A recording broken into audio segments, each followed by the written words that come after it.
देवराज, कुछ कीजिए देवराज, अब क्या होगा? हाँ इंद्रदेव, जिन भगवान विष्णु पर हमने सबसे अधिक भरोसा किया, वही भगवान विष्णु हमें छोड़कर जालंधर के महल में उसके साथ चले गए। अच्छा है, बहुत अच्छा है। अब क्या कर सकते हैं? देवराज, कहीं ऐसा तो नहीं कि विष्णु भगवान जानबूझकर जालंधर के महल गए हो? आपका तात्पर्य क्या है? इंद्रदेव, मुझे नहीं लगता कि हमारे विष्णु भगवान हमें ऐसे मुसीबत में छोड़ के कहीं जा सकते हैं। हाँ देवराजेंद्र, मुझे भी यही लगता है कि वायुदेव सत्य कह रहे हैं। हो ना हो भगवान श्री हरि विष्णु जालंधर के महल में उसकी कमजोरियों का पता लगाने गए हैं। परंतु पता कैसे लगाया जाए कि भगवान विष्णु वास्तव में देवताओं के हित के लिए वहां गए हैं?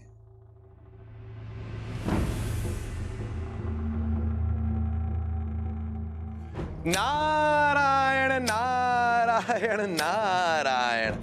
प्रणाम। प्रणाम। इसमें हित कैसे नहीं देवेंद्र?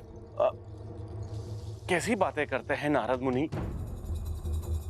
आप नारद की बातों में मत आइए, ये कुछ भी बोलते हैं।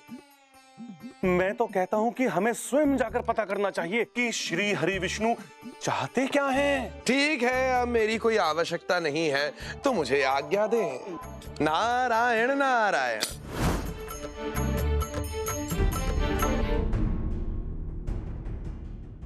सही कहा अग्निदेव। हम सब चलकर देखते हैं कि भगवान विष्णु किसके पक्ष में हैं।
आप हमारे महल में आई, ये हमारा सौभाग्य है।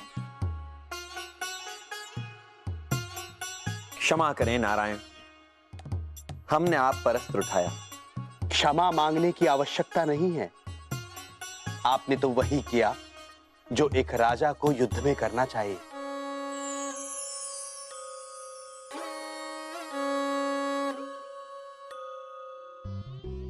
देख लिया आपने इंद्रदेव, कितने खुश थे विष्णु जी। हाँ, और वो हम देवताओं के विषय में तो भूल ही गए। अच्छा है, बहुत अच्छा है। अच्छा नहीं है इंद्रदेव, बिल्कुल अच्छा नहीं है। मुझे तो लगता है कि अब हमारा इंद्रलोक कभी हमारे हाथ नहीं आएगा। इंद्रदेव, ऐसा संकट इंद्रलोक पे पहली बार आया है। नारायण नारायण। प्रणाम। राम नारद मुनि। ओहो देवेंद्र, क्यों बुझा हुआ है आपका ये मुख? ऐसा क्या है आपको दुख? किसी माता से उसका पुत्र, भक्त से भक्ति और एक राजा से उसका सिंहासन छीनने का दुख तुम क्या जानो नारद मुनि। हाँ हाँ, मैं आपका मनोभाव समझ सकता हूँ देवेंद्र। अरे नारद मुनि, मनोभाव छोड़िए, और यदि आपको जालंधर के विषय में कुछ पता है तो वो हमें बताइए। इधर उधर की बात करके हमें मत भटकाइए। अच्छा ठीक है अग्निदेव, आप ही ने तो कहा था कि आपको हमारी आवश्यकता ही नहीं है। चलता हूँ। अरे मुनिवर रुकिए, ऐसे रुष्ट होकर मत जाइए। हाँ नारद मुनि, एक आप ही मात्र हैं जो इंद्रलोक की उसकी खोई हुई गरिमा वापस लौटा सकते हैं।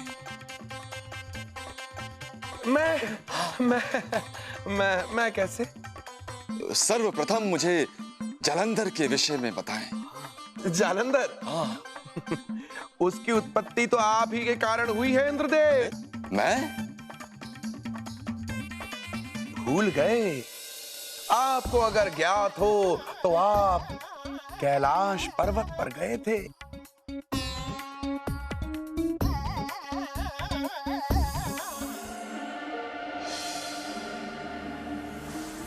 ये अवश्य ही कोई मायावी लगता है।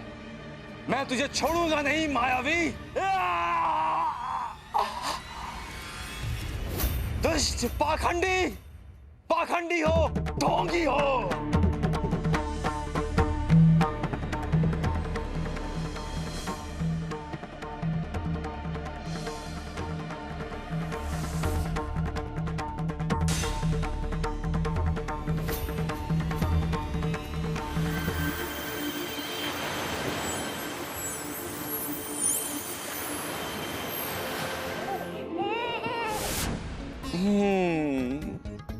विष्णु जी निभा रहे हैं रिश्तेदारी, नहीं दिखती उनको देवताओं की लाचारी।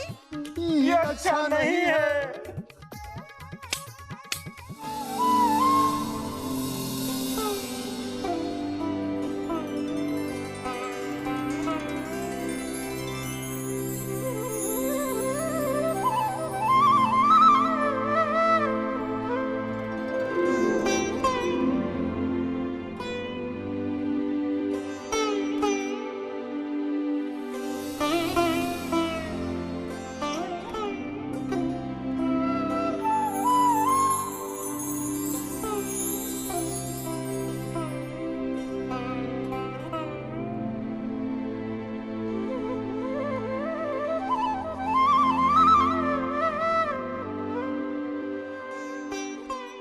क्या बात है वृंदा, आप चिंतित दिखाई दे रही हैं।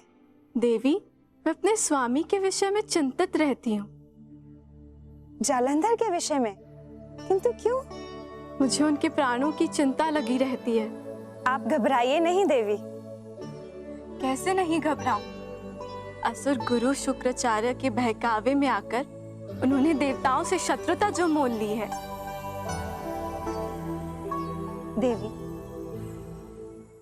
आज आपने हमारे साथ करवा चौथ का व्रत किया है। आज के बाद आपको जब भी जालंधर के प्राण संकट में लगे, आप निर्जला व्रत रखना। ठीक है देवी। और हाँ, आप जब तक ये व्रत रखेंगी तब तक जालंधर के प्राण सुरक्षित रहेंगे। ये मेरा वरदान है।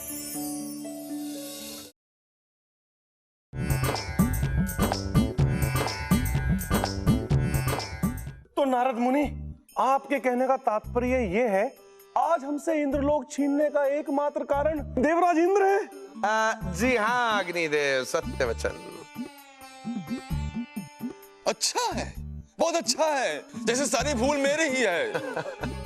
देवराज, शिवजी को क्रोधित तो मैंने किया था। अरे वो सब छोड़िए, आप तो ये बताइए कि जालंधर को परास्त कैसे किया जाए। आपने ध्यान से सुना नहीं देवेंद्र? मैंने स्पष्ट कह दिया था कि जालंधर को केवल भोलेनाथ ही परास्त कर सकते हैं। तो फिर प्रतीक्षा किस बात की है नारद मुनि? चलिए भोलेनाथ के पास चलते हैं। हाँ हाँ चलिए। परंतु आपको तो पता ही है, भोलेनाथ किसी पर भी आक्रमण तभी करते हैं जब वो क्रोधित होते हो। इसमें क्या है, हम कर देंगे ना उन्हें क्रोधित। पिछली बार क्रोधित किया था, देख लिया ना क्या हुआ। नहीं, हम नहीं जाएंगे। देवराज, जाएंगे कैसे नहीं? आप यदि नहीं जाएंगे तो शिवजी और जलंधर की मुठभेड़ कौन कराएगा? आपस में लड़ाना है।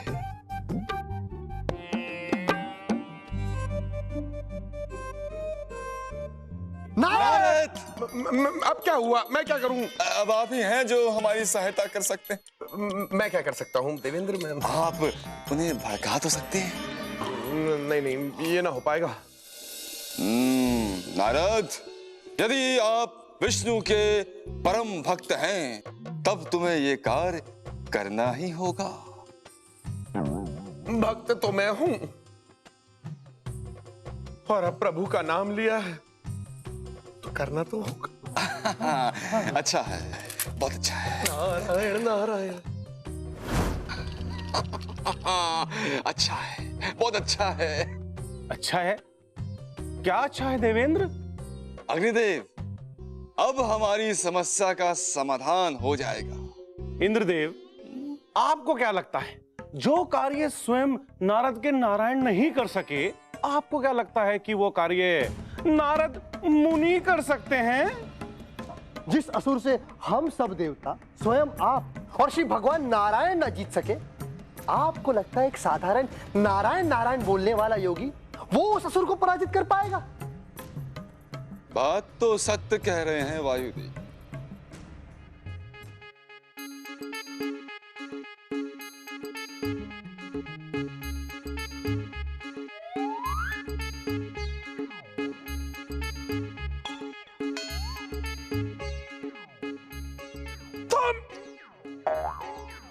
अरे प्रभु, प्रभु, ये तुम क्या कर रहे हो? कहाँ हो तुम? प्रभु, मैं तो यही हूँ, लेकिन आप बहुत व्यस्त थे ना प्रभु। बहुत बड़ी दुविधा में हूँ चिंगू। नारद मुनि महागुणी को दुविधा? कैसी दुविधा प्रभु? यही सोच रहा हूँ चिंगू कि जालंधर और भोलेनाथ को आपस में कैसे भिड़ाऊं। इस समस्या का समाधान तो खुद इसके कारण में है। क्या बोल रहे हो? समस्या का समाधान इसके कारण में कैसे? प्रभु बताइए कि जलंधर की समस्या प्रारंभ कहाँ से हुई? समस्या तो इंद्रदेव की ईर्ष्या के कारण प्रारंभ हुई। प्रभु, क्या बोला आपने? ईर्ष्या? ईर्ष्या! ये अच्छा चिंगू, तुमने मुझे मेरी समस्या का समाधान दे दिया। ईर्ष्या।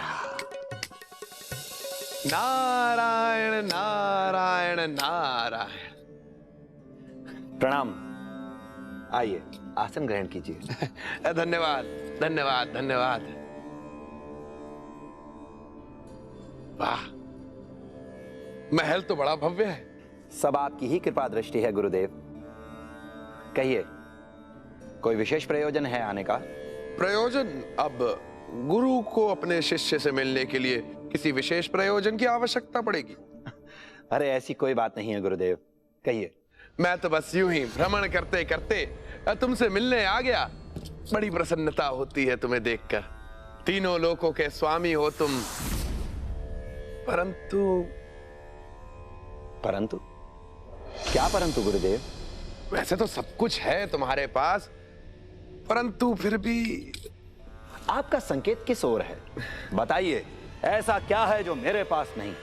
तुम्हारे पास वैसे तो सब कुछ है, परंतु एक चीज है।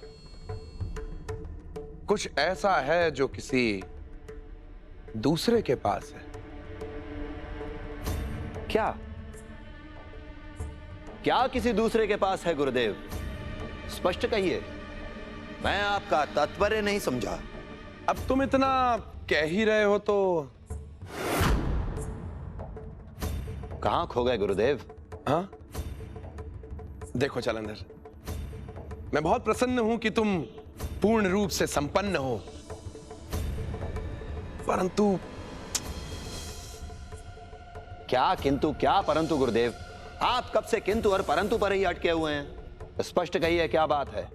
तुम तीनों लोकों के स्वामी हो जलंधर, परंतु तुम्हारे पास तीनों लोकों की सबसे सुंदर स्त्री का प्रेम नहीं है। कौन है वो सुंदरी?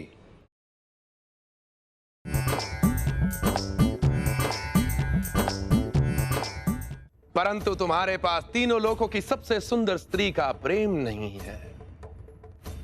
कौन है वो सुंदरी? वो स्त्री तो कैलाश पर है।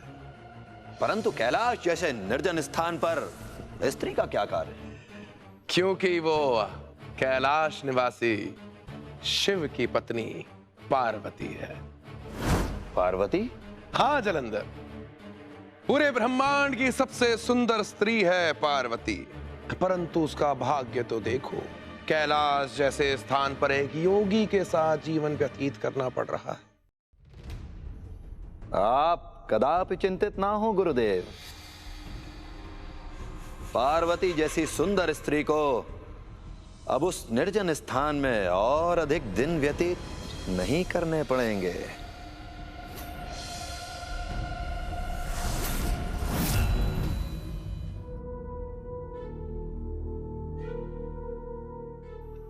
यह उचित नहीं है स्वामी। उचित अनुचित की शिक्षा आप हमें ना दें वृंदा। तनिक सोचिए स्वामी, पराई स्त्री का हरण करना पाप है। आप स्वयं विवाहित है स्वामी, पराई स्त्री के विषय में सोचकर मेरा सतीत्व भंग मत कीजिए। हम आपका सतीत्व कदापि भंग नहीं करना चाहते हैं वृंदा। हम तो केवल उन कपटी देवताओं से प्रतिशोध लेना चाहते हैं। प्रतिशोध।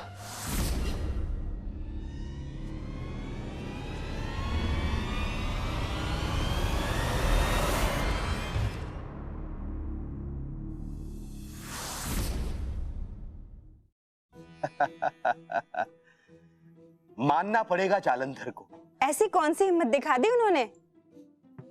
अपनी धर्म पत्नी की बात मानने से इनकार कर दिया। बताइए कितनी बड़ी हिम्मत दिखाई उसने। परंतु प्रभु, अब जालंधर क्या करेगा?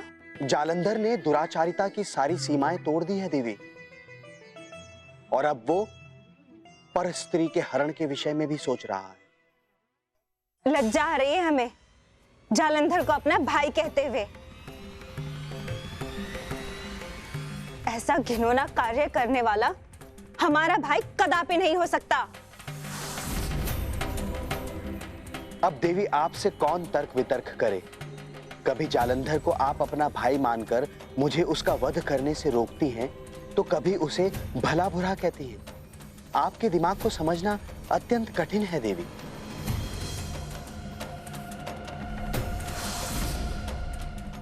कैलाश से शिव की अति सुंदर पत्नी पार्वती का हरण करके लाना है। असुर राज, शिव से पार्वती को दूर करने का साहस केवल एक ही असुर कर सकता है। कौन है वो असुर? राहु।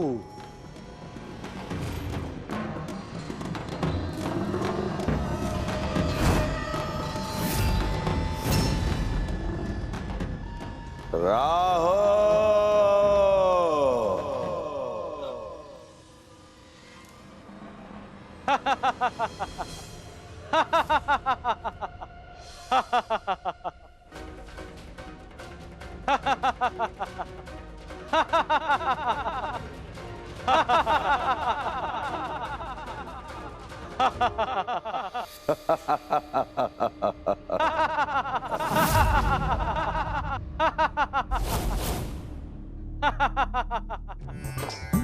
Ha